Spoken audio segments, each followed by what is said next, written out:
A very good morning, dear students. In this video, I am going to explain about another important chapter, that is some basic concepts of chemistry. Till last video, we have seen about the first chapter, that is organic chemistry. Okay, so basic principles and techniques of organic chemistry. Now I am going to start another chapter, that is some basic concepts of chemistry. So in this chapter, we just come to know what is the importance of chemistry in our daily life. That means in which way we are using this chemistry in our daily life. Okay, and what are the basics present in this chemistry that we'll learn in this chapter. See, firstly, where we can see this chemistry and why we need to study about this chemistry, we want to know. See here, so we are having food. Why we are having food? To get energy to do different types of works. Okay, if you want to do different types of works, you need energy. Such energy can be given or such energy can be provided by taking food. Okay, whatever the food we are taking, that can be converted into energy. That energy is helpful for doing different kinds of works. Okay, that means here we want to know how the food is converting into energy. And next thing, even we are taking medicines. Why we are taking medicines? To cure illness. Okay, if a person is not feeling well, immediately he will take medicine. Why? To cure some diseases or illness. Okay, so in that way also we want to know how these medicines are curing illness. Okay, next one. So fuels, how we are using this fuel and why we are using this fuel? To run vehicles or to drive vehicles. To drive vehicles we are using this fuel.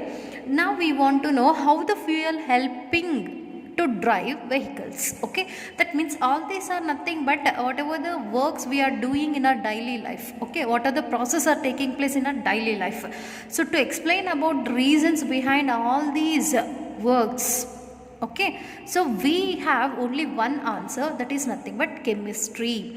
The reason or the answers behind all these processes in our daily life is nothing but only because of work, so because of chemically we can able to convert food into energy, and medicines can cure the illness, and even fuel helping in driving vehicles. Okay, so all these are associated with the chemistry. Only by using this chemistry we can explain all this. So that we'll see how. First we will see what is meant by chemistry. Okay, chemistry is one of the subject. Okay, it is a branch of science. So science till 10th class, I already told you, till 10th class you have studied about physics, biology and chemistry as only one subject, that is nothing but science.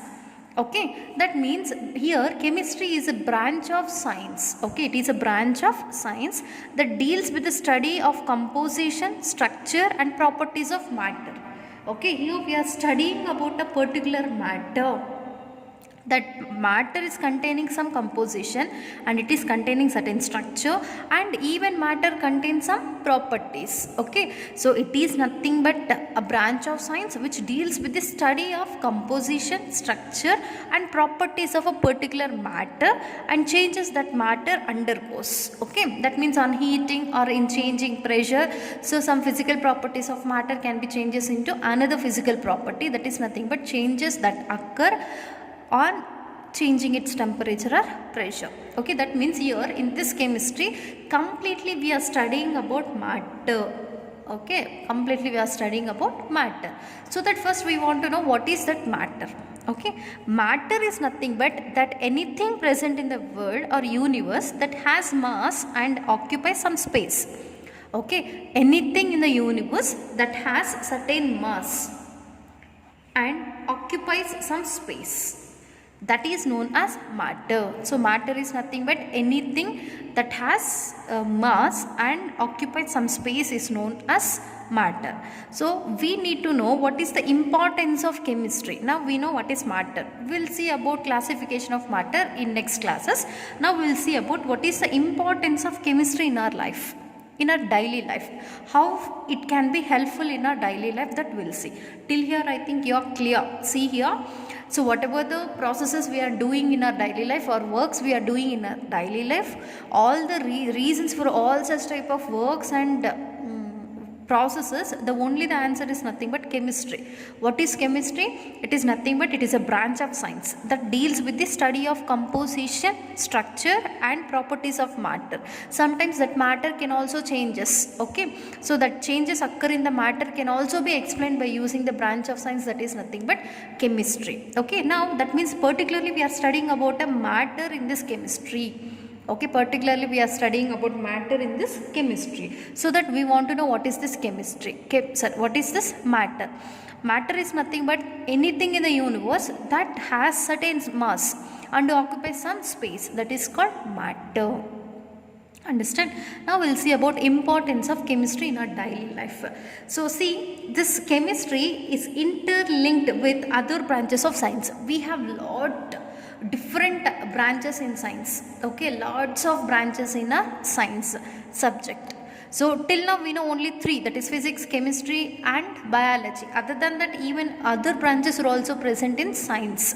So that means here this chemistry is interlinked with the different types of branches present in the science and plays an important role in our daily life. Okay, so how it is interlinked, that we'll see. See, by using this or by seeing this, we can easily say how the chemistry is interlinked with other type of branches of sciences. See, we can use this chemistry in medicine. So to cure diseases, we will take different types of medicines. Okay, that medicine is made up of different types of chemical reagents and chemical compounds. Once you take this medicine into the body, okay, so immediately that medicine participates in different types of chemical reactions. That means particularly medicine is interlinked with chemistry.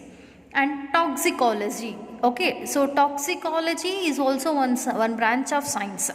Okay, so to clean about toxic materials, we can also use different types of chemical reactions. That means even toxicology branch of science can also interlink with chemistry. Even pharmaceuticals, what we can do in pharmacy? So pharmaceutical is also one of the branch of science where we can prepare medicines. Okay, that is drugs and medicines.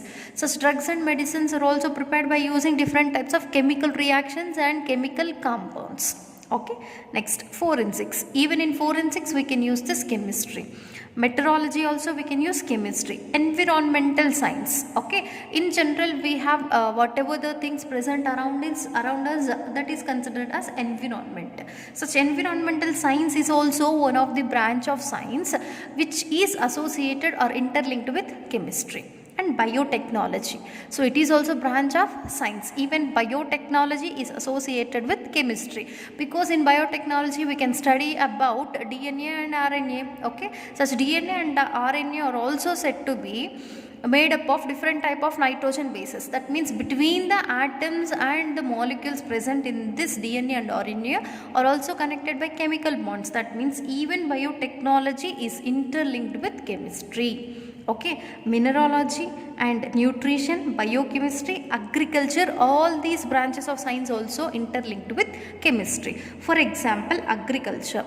This is well-known branch of chemistry, well-known branch of science. What we can see visually. Okay, so in agriculture, to improve the crop yield, what we are using? We are using fertilizers, insecticides. Okay, all those are nothing but chemical compounds.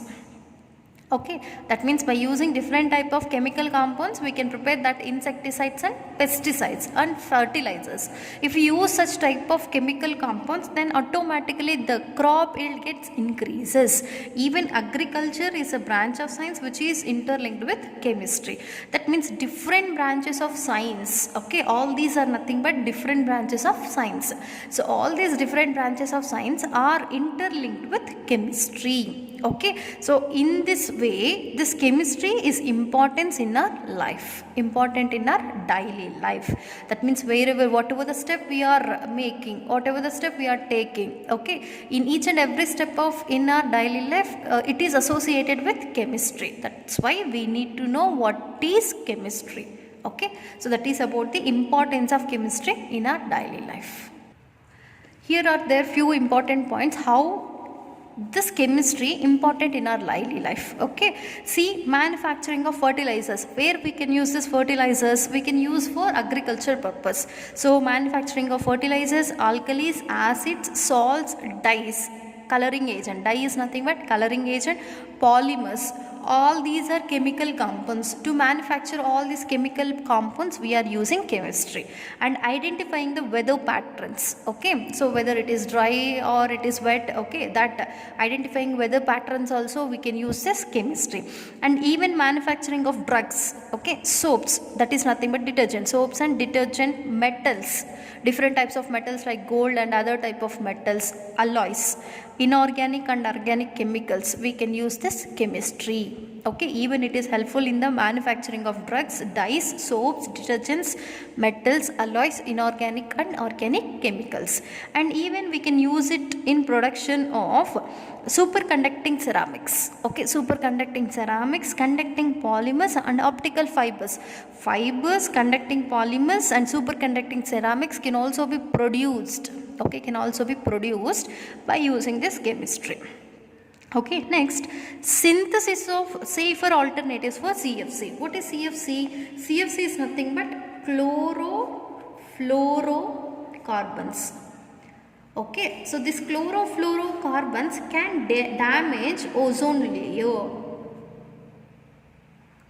Okay, ozone layer. It can destroy the ozone layer. Okay, it can make holes to the ozone layer. So we need ozone layer. Okay, because it can stop the UV rays. Once UV rays can easily touches our skin, what happens? It may cause damage of DNA. Sometimes it may also causes cancer to the human beings, and it is very harmful for the human beings. So this ozone layer is protecting us from that UV rays coming from the sunlight.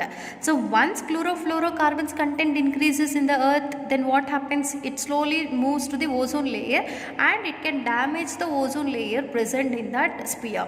Okay, then automatically UV rays reaches the earth and it can damage the DNA of living organisms. So that to avoid that condition, where we can use the CFCs, chlorofluorocarbons are nothing but refrigerants present in the refrigerators. Okay, and even ACs we can see CFC, that is chlorofluorocarbons are present.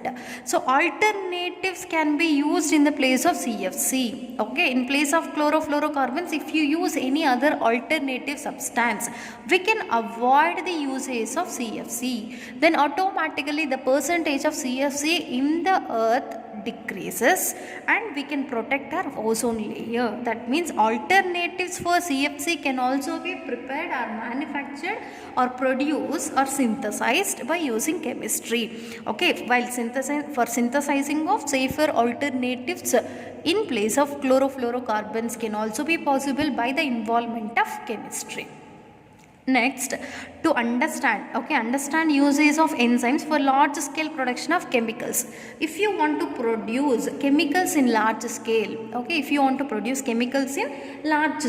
we need to use different types of enzymes. Okay, so what kind of enzyme is used for the particular synthesis of what kind of chemical can also be analyzed and understand by using this chemistry. Understand the use of enzyme for large scale production of chemicals.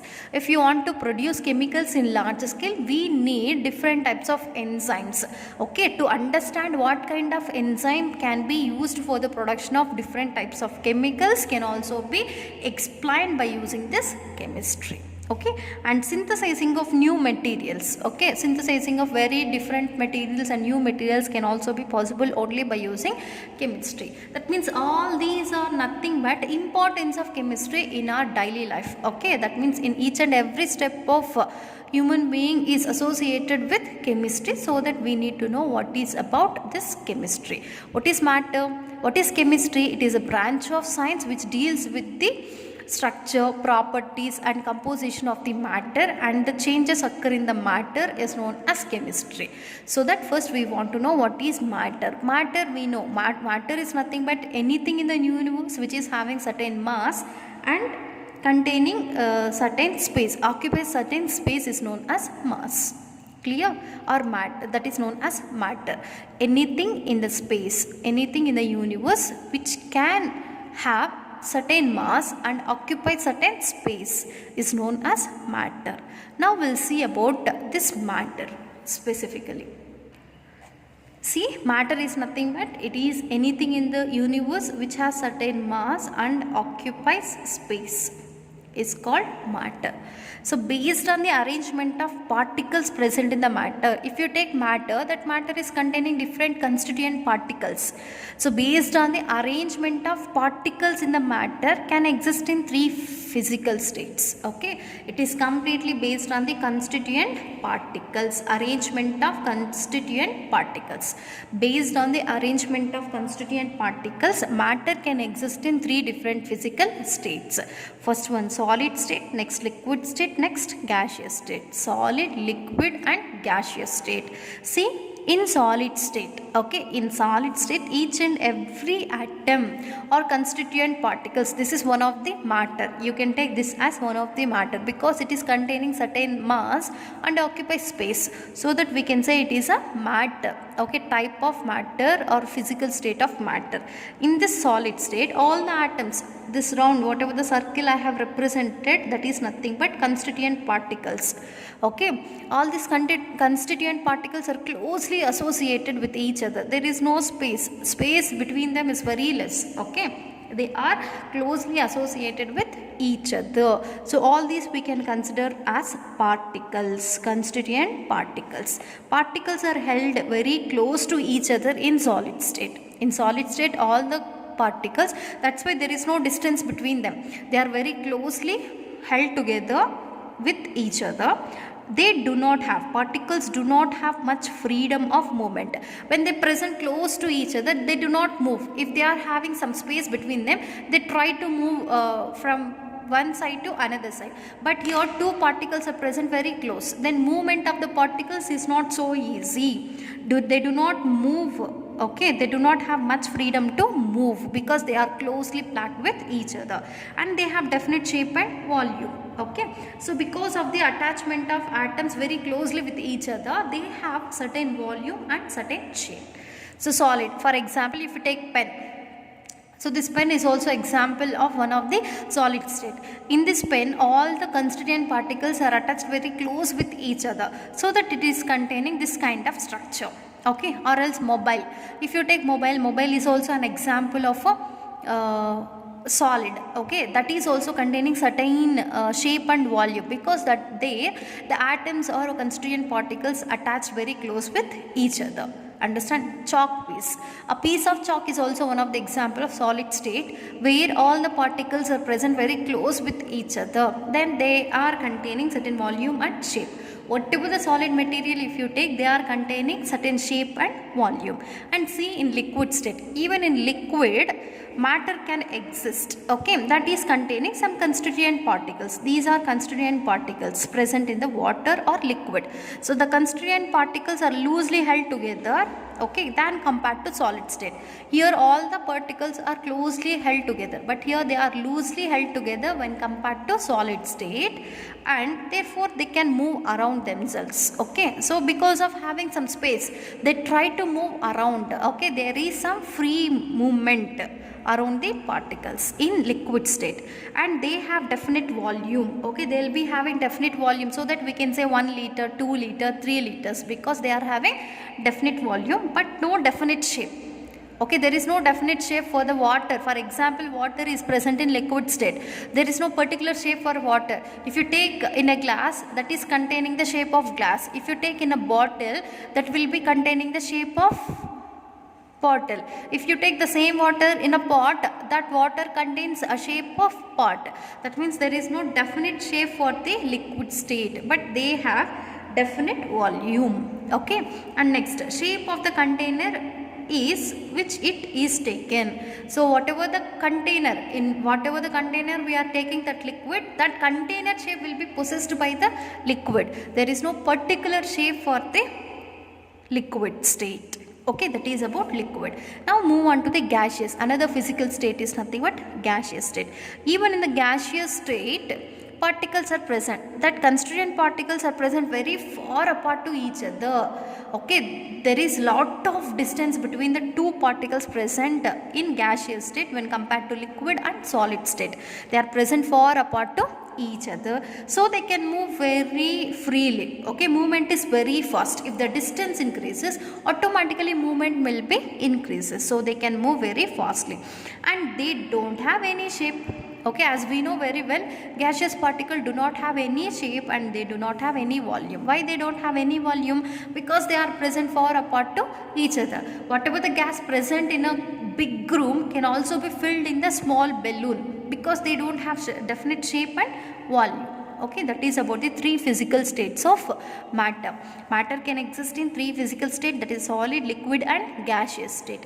In solid, all the particles, constituent particles are closely attached with each other, contain definite volume and shape. But in liquid state, they are loosely held and they are having free movement, so that they have definite volume but no definite shape.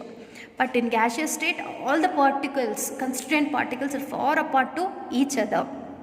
Distance increases, free movement also increases. They can move very fastly. There is no shape for the gaseous particles and there is no volume. And here we can change one physical state into another physical state by change in pressure and temperature. Once you change the pressure and temperature, automatically the matter present in one physical state can be converted into another physical state. For example, here if you take solid, on heating the solid, okay, solid means here we can take ice.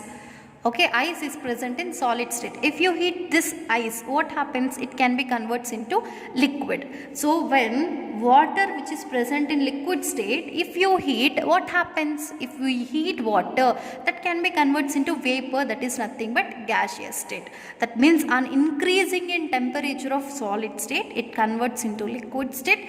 Even on increase in temperature of liquid state, it can be converted into gaseous state. In the same manner, by cooling also we can convert one physical state into another physical state. See here, when gas on cooling, okay, gaseous particles on cooling first converts into liquid. Still, if you cool this liquid state, it can be converted into solid state. That means both the cases can possible. On heating, solid converts to liquid, then gas. On cooling, gaseous state converts into liquid state converts into solid state. That means one physical state can be converted into another physical state by changing its temperature and pressure. Okay, this is about the introduction of some basic concepts of chemistry. In next classes, we will see about classification of